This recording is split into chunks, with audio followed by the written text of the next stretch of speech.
Hello guys. अब अगला video जो हम लोगों का है वह विशेषण से संबंधित है और कई एग्ज़ाम में ऐसे क्वेश्चन पूछे जाते हैं विशेषण से क्वेश्चन। तो आज हम लोग बात करेंगे विशेषण क्या होता है, विशेषण के भेद कितने हैं और विशेषण से संबंधित जितने भी क्वेश्चन आते हैं, जहाँ से क्वेश्चन आते हैं, इन सब पे आज हम लोग चर्चाएँ करेंगे।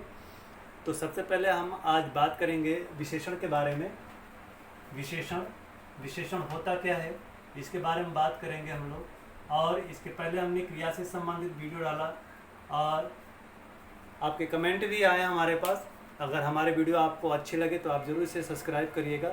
हिंदी से संबंधित चाहे वह एग्ज़ाम किसी भी वनडे एग्ज़ाम का हो, चाहे एलडीसी का हो, एआरओ का है, समीक्षा अधिकारी का हो, लेखपाल का हो, या फिर सिपाही भर्ती की हो, या फिर बीएड इंट्रेंस हो, या फिर टेट हो, सुपर टेट हो, जहाँ पर हिंदी पूछी जाती है तो जहाँ पर हिंदी पूछी जाती है वहाँ के लिए यहाँ से आप वीडियो देख करके आप क्वेश्चन को बीट कर सकते हैं। तो अगर आपने हमारे वीडियो को लाइक नहीं किया है तो प्लीज़ आप इसे लाइक करते हुए सब्सक्राइब जरूर करें। ठीक, तो आज हम बात करेंगे विशेषण के बारे में। ठीक, तो विशेषण क्या होता है? देखिएगा, विशेषण वह शब्द होता है जो किसी संज्ञा या सर्वनाम की विशेषता बतलाता है। यानी कि हम कह सकते हैं विशेषण क्या होता है। विशेषण यानी विशेषता बताने वाला, विशेषता बताने वाला, विशेषता बताने वाला। और वह भी किसकी? संज्ञा या सर्वनाम की, संज्ञा या सर्वनाम की। ठीक, तो एक मिनट, यानी कि हम कह सकते हैं कि संज्ञा या सर्वनाम की विशेषता बतलाने वाले जो शब्द होते हैं उसे हम क्या कहते हैं? विशेषण कहते हैं। आई बात समझ में? अब इसके बाद हम बात करेंगे, इसी से संबंधित क्वेश्चन पूछा जाता है, विशेष्य क्या होता है। क्वेश्चन है विशेष्य क्या होता है। ठीक, विशेष्य क्या होता है? तो जिसकी विशेषता बतलाई जाती है, हम लिख सकते हैं यहाँ पर, जिसकी विशेषता बतलाई जाए, जिसकी विशेषता बतलाई जाए वह क्या कहलाता है? आपका विशेष्य कहलाता है। इसके बाद आता है प्रविशेषण। प्रविशेषण प्रविशेषण प्रविशेषण क्या होता है? जब विशेषण की कोई विशेषता बतलाता है, हम कह सकते हैं विशेषण की विशेषता बताने वाला, विशेषण की विशेषता बताने वाला।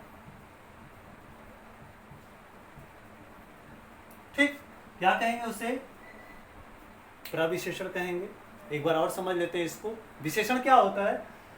किसी संज्ञा या सर्वनाम की विशेषता बतलाने वाले शब्दों को हम क्या कहते हैं? विशेषण कहेंगे। विशेष्य क्या होता है? जिसकी विशेषता बतलाई जाती है उसे हम क्या कहते हैं? विशेष्य कहते हैं। प्रविशेषण क्या होता है? प्रविशेषण विशेषण की विशेषता बतलाने वाले शब्दों को हम क्या कहते हैं? प्रविशेषण। आइए एक एग्जाम्पल के द्वारा हम इसे देखते हैं। मैं लिख दूं कि राधा बहुत सुंदर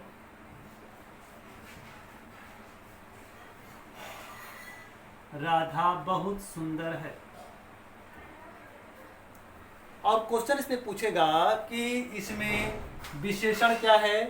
पूछेगा क्वेश्चन कि इसमें विशेषण क्या है, विशेष्य क्या है और प्रविशेषण क्या है। तो हमने आपको बताया विशेषण क्या होता है? विशेषता बताने वाले शब्द। यानी जब किसी संज्ञा या सर्वनाम की जिस शब्द के द्वारा विशेषता बतलाई जाए, विशेषता क्या है? यहाँ विशेषता है सुंदर। यानी कि ये चीज क्या हो गया? आपका विशेषण हो गया। क्या हो गया? विशेषण हो गया। अब इसके बाद देखिएगा किसकी विशेषता बतलाई जा रही है? राधा की। तो जिसकी विशेषता बतलाई जाए वह क्या होता है? विशेष्य होता है। ठीक, प्रविशेषण विशेषण की विशेषता। राधा बहुत सुंदर है, मैं लिख सकता था राधा सुंदर है, लेकिन सुंदर से भी सुंदर है, यानी बहुत सुंदर है। विशेषण की विशेषता बतलाया किसने? बहुत ने। यह आपका क्या हो गया, प्रविशेषण। आई बात समझ में। तो विशेषण वह होता है जो किसी संज्ञा या सर्वनाम की विशेषता बतलाता है। विशेष वह होता है जिसकी विशेषता बतलाई जाती है, उसे हम क्या कहते हैं, विशेष्य कहते हैं। और प्रविशेषण क्या होता है कि विशेषण की विशेषता बतलाने वाले जो शब्द होते हैं उन्हें हम क्या कहते हैं, प्रविशेषण कहते हैं। फिर इसके बाद देखिएगा, इसके बाद विशेषण की भेद की बात करते हैं। इसमें से देखिएगा, इसमें से एक इंपॉर्टेंट क्वेश्चन है ये, इसमें से क्वेश्चन पूछे जाते हैं। क्वेश्चन दे देगा कि काला घोड़ा में विशेष्य क्या है, काला घोड़ा में विशेष्य क्या है, विशेष्य क्या होगा, काला घोड़ा, घोड़ा क्या होगा, विशेषण होगा, ऐसा नहीं है, ठीक है ना। यहाँ पर काला घोड़ा किसकी विशेषता बतलाई जा रही है, घोड़े की, कैसा है वो, काला है, तो काला क्या हो गया, विशेषण होगा, और घोड़ा क्या होगा, यहाँ पर विशेष्य होगा। अगर समझ, अब हम बात करेंगे विशेषण के भेद के बारे में। विशेषण के भेद आपको अच्छे से पढ़ना होगा, क्योंकि इससे क्वेश्चन बहुतायः पूछे जाते हैं, ठीक। तो विशेषण के अगर भेद कभी भी पूछता है आपसे कि विशेषण के कितने भेद होते हैं, तो आप हमेशा 4 भेद बताएंगे, ठीक। 4 भेद में पहला भेद का बात करते हैं, तो पहला भेद जो होता है वह होता है सार्वनामिक विशेषण। क्या होता है, सार्वनामिक विशेषण, पहला भेद है ये, सार्वनामिक विशेषण। सार्वनामिक विशेषण का मतलब ही हो गया कि इसमें जो विशेषण होगा वह क्या होगा, एक सर्वनाम होगा। आई बात समझ में। सार्वनामिक विशेषण का मतलब क्या हुआ कि इसमें जो भी विशेषण होगा पहले वह क्या होगा, सर्वनाम होगा, इसलिए इसका नाम क्या पड़ गया, सार्वनामिक विशेषण पड़ गया, ठीक। तो आइए हम बात करते हैं, जैसे मैं लिख दिया कि यह घर मेरा है, यह घर मेरा है, ठीक ना, यह घर मेरा है। तो यहां पर आपको बता दें हम कि यही घर मेरा है, कोई और नहीं। कौन विशेषता बतला रहा है, यह बता रहा है, यह विशेषता बतला रहा है कि यही घर मेरा है, कोई और घर नहीं है। यानी कि यह क्या हुआ, यहाँ पर विशेषण हुआ, किस प्रकार का, सर्वनामिक हुआ। क्यों, क्योंकि आप पहले क्या था, सर्वनाम था। मैंने बोल दिया आपसे कि वह किताब फटी है, मैंने बोल दिया कि वह किताब फटी है, वह किताब फटी है, कोई और किताब नहीं फटी है भाई, वही किताब फटी है। तो जो किताब फटी उसकी विशेषता क्या है, वही किताब फटी हुई है, वह क्या है, यही आपका क्या है, सार्वनामिक विशेषण। तो सार्वनामिक विशेषण कितने प्रकार के होते हैं, क्वेश्चन कई बार पूछा गया है। तो सार्वनामिक विशेषण जो है हमेशा 2 प्रकार के होते हैं। एक होता है मूल सार्वनामिक विशेषण, मूल सार्वनामिक विशेषण, और दूसरा होता है यौगिक सार्वनामिक विशेषण, यौगिक सार्वनामिक विशेषण, ठीक, यौगिक सार्वनामिक विशेषण। तो अगर आप देखेंगे कि मूल का मतलब जो मूल रूप में सर्वनाम है, यही मूल है सर्वनाम, यह हुआ मूल रूप से सर्वनाम माने जाते हैं, इसलिए मौलिक मूल सार्वनामिक विशेषण से हम कह सकते हैं, ठीक। और इसी जगह मैं लिख दूं कि मैं एग्जाम्पल बता रहा हूं आप लोगों को, जैसे मैंने लिख दिया कि ऐसा आदमी नहीं देखा, ऐसा आदमी नहीं देखा, कैसा आदमी नहीं देखा भाई, ऐसा आदमी। ऐसा का मतलब क्या हुआ, यहाँ पर कई गुणों का समावेश है कि ऐसा आदमी मैंने नहीं देखा। तो ऐसा, कैसा और जैसा, अगर ये शब्द कहीं पर भी आपको दिखाई देते हैं तो यह किसके अंतर्गत आएगा, यौगिक सार्वनामिक विशेषण। यह वह कोई अगर आ जा यह वह अगर आता है तो वह किसके अंतर्गत होगा, मूल या मौलिक सार्वनामिक विशेषण के अंतर्गत आएगा। इसमें देखिएगा, अगर मैं लिख दूं कि कोई आ रहा है, कोई आ रहा है, तो एक तरह से देखें तो कोई भी क्या है, सर्वनाम है। तो सर्वनाम के रूप में कोई आ रहा है, कौन आ रहा है, कोई आ रहा है, कोई के द्वारा उसकी विशेषता बतला रही है कि कोई आ रहा है, तो सार्वनामिक विशेषण के अंतर्गत आ जाएगा। ये भी आपको बात समझ में आ गई होगी। सर्वनामिक विशेषण क्या होता है, ऐसा सर्वनाम जो किसी विशेषण के रूप में कार्य करता है उसे हम कहते हैं सार्वनामिक विशेषण। ठीक, अब अगला भेद देखते हैं इसका अगला भेद इसका है गुणवाचक विशेषण, जिससे ज़्यादा से ज़्यादा क्वेश्चन यहाँ से पूछे जाते हैं। आप इसे ध्यान से देखिएगा।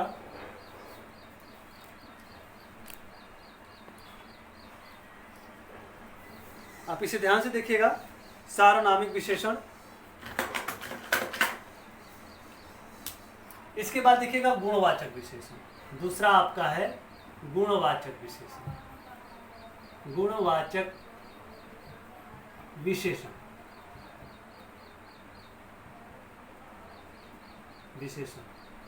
गुणवाचक विशेषण। तो इसमें आपको ज़्यादा कुछ नहीं, बस कुछ चीज़ें आपको ध्यान रखना है। इसमें पहले पॉइंट की अगर हम बात करते हैं तो होता है रंग बोधक। ठीक ना, किसी भी रंग का नाम अगर आ जाता है उसे हम क्या कहेंगे? गुणवाचक। दूसरा है दशा बोधक।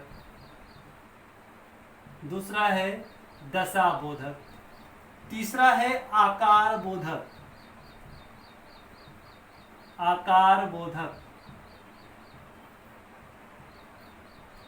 और देखिएगा इसमें बहुत सारे हैं। इसके बाद देखिएगा काल बोधक, इसी में एक और है काल बोधक।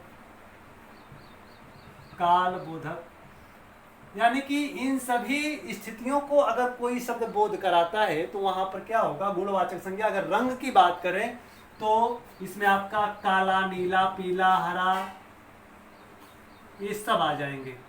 किसके अंतर्गत? काला, नीला, ये सब इसके अंतर्गत आ जाएंगे। और अगर हम बात करें दशा का मतलब क्या होता है? देखिएगा, दशा बोधक का मतलब हुआ आपका मोटा, पतला। ये क्या है? ये दशा को बोधक कराता है। आकार का मतलब क्या हो गया? नुकीला हो गया, तिकोना हो गया, गोल, चौकोर, ये सब क्या हो जाएंगे? आकार बोधक के अंतर्गत हो जाएंगे। तो जो आकार बोधक जो शब्द होंगे वो अभी क्या होंगे? गुणवाचक विशेषण होंगे। काल बोधक का मतलब क्या हो गया? यहाँ पे देखिएगा, नया, पुराना, आज, कल, ये सब क्या है? काल बोधक के अंतर्गत। तो देखिएगा ज्यादातर क्वेश्चन गुणवाचक विशेषण से पूछे जाते हैं। और गुणवाचक विशेषण कहाँ पर होता है? देखिएगा, किसी भी रंग का नाम है तो वह अभी क्या है? गुणवाचक विशेषण है। किसी दशा या स्थिति का बोध अगर कराता है तो वह क्या हो जाएगा? गुणवाचक विशेषण। अगर आकार बोधक है तो भी आप बताएंगे गुणवाचक। और काल बोधक यानी किसी भी समय को इंगित करता है, बोधित करता है, तो हम उसे क्या कहेंगे? गुणवाचक विशेषण। आई बात समझ में? वीडियो के अंत में कुछ क्वेश्चन आपसे किए जाएंगे या फिर अगले वीडियो में हम आपसे विशेषण से संबंधित कुछ प्रश्नोत्तरी रखेंगे जिसके आने की संभावना है एग्जाम में। तो आप हमारे वीडियो को अंत तक जरूर देखें। अगर वीडियो पसंद आए तो आप इसे लाइक जरूर करें। तो आइए अब अगले भेद के बारे में बात करते हैं। अगला भेद देखिएगा संख्यावाची है।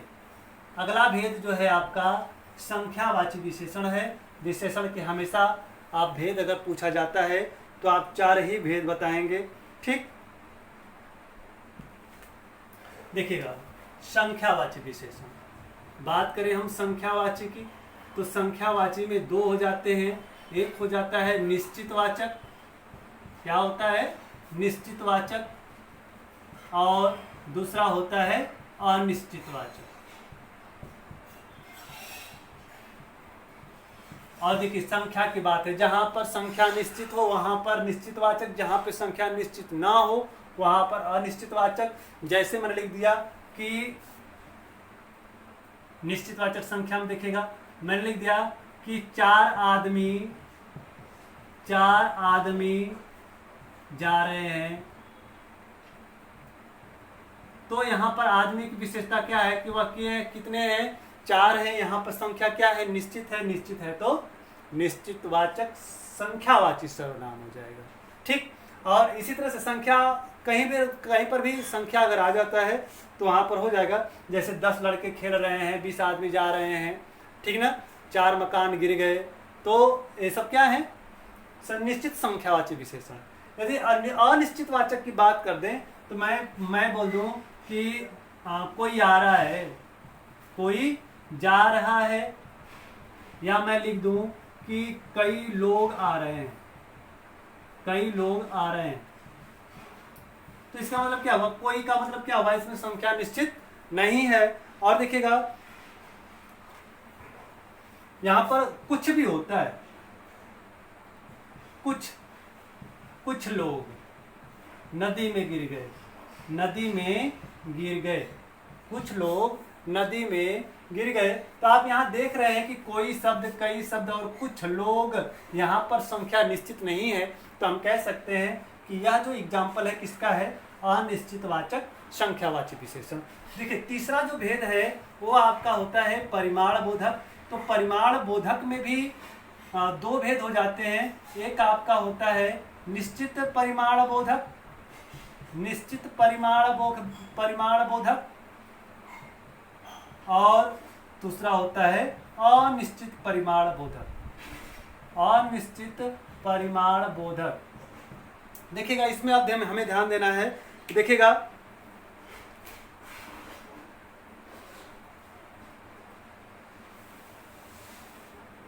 हाँ तीसरा के बाद चौथा है, सॉरी चौथा है, ये 4 नंबर, ये 3 नंबर। और पहले मैंने बता दिया था सार्वनामिक विशेषण 4 भेद होते हैं। 4 भेद में 2 मैंने अभी बताया मैंने आपको। एक सार्वनामिक विशेषण होता है, एक गुणवाचक विशेषण होता है, तीसरा संख्यावाची विशेषण है, और चौथा जो है परिमाण बोधक होता है। तो इसमें हम देखते हैं, देखिए क्या होता है इसमें।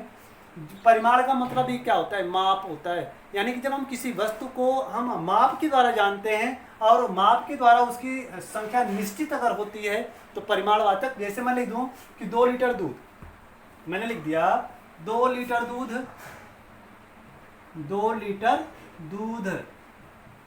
तो यहां पर दूध क्या है, दूध क्या है, विशेष हुआ। लेकिन 2 लीटर क्या है, विशेषण है। किस प्रकार का विशेषण है, निश्चित परिमाण बोधक। यानी कि इसका जो परिमाप है वह क्या है, निश्चित है। मैं यहाँ पर लिख दूं कुछ दूध। यहाँ पर क्या हुआ कि यहाँ पर दूध का जो मात्रा है वह निश्चित नहीं है, तो अनिश्चित वाचक हो जाएगा। एक बार क्वेश्चन पूछा गया था कि इसमें आपको निम्नलिखित में से कौन सा परिमाण बोधक का उदाहरण है। तो क्वेश्चन उसमें दिया था कि 4 गज मलमल, दिया था एग्जाम्पल में कि 4 गज मलमल संख्यावाची। तो कितने लोग इसमें बता दिए कि यह 4 क्या है, संख्यावाची है। लेकिन मैं आपको बता दूं कि यह जो 4 है, एक मिनट यहां लिख देते हैं, 4 गज मलमल। तो यहां पर जो 4 है वह संख्यावाची नहीं है। क्या है, 4 गज मलमल। मलमल क्या होता है, एक वस्त्र होता है, एक कपड़ा होता है, उसकी माप, एक गज क्या है, माप है, और माप की संख्या क्या है, निश्चित है। तो हम कह सकते हैं कि 4 गज मलमल में निश्चित वाचक परिमाणवाची विशेषण है। ठीक ना। एक बात और, मैं अगर लिख दूं, देखिएगा एक होता है शब्द तिकोना और एक होता है तिगुना, एक होता है तिगुना। तो तिकोना और तिगुना में संख्यावाची विशेषण कौन सा है, तो इसमें भी 3 है, इसमें भी 3 है। लेकिन तिकोना जो है क्या बताता है, यह एक आकार को बताता है। जब आकार की बात आती है तो वह गुणवाचक होगा। और यहाँ पे 3 गुना, 3 गुना क्या है कि किसी संख्या का 3 गुना है, तो संख्या का 3 गुना है, तो संख्या क्या हो गई, ये संख्यावाची विशेषण हो गया। तो बस ऐसे ही क्वेश्चन थोड़ा सा आपको फंसाते हैं कि किसमें संख्यावाची है, किसमें परिमाणवाचक। तो परिमाण वहाँ पर ही होगा जहाँ पर किसी वस्तु की माप तौल होती है और उसकी संख्या यदि निश्चित है, उसकी मात्रा यदि निश्चित है, तो निश्चित परिमाणवाचक विशेषण होगा। यदि संख्या निश्चित नहीं है तो अनिश्चित परिमाणवाची होगा। और त्रिकोणा शब्द दिया हुआ है तो यह आकार को बोधित करता है, इसलिए इसमें क्या होगा, गुणवाचक होगा। ठीक। यदि हमारी वीडियो आपको अच्छी लगे तो आप इसे ज़रूर लाइक कीजिएगा, शेयर कीजिएगा ज़्यादा से ज़्यादा। और नेक्स्ट वीडियो में हम आपसे फिर से मिलते हैं, तब तक के लिए धन्यवाद।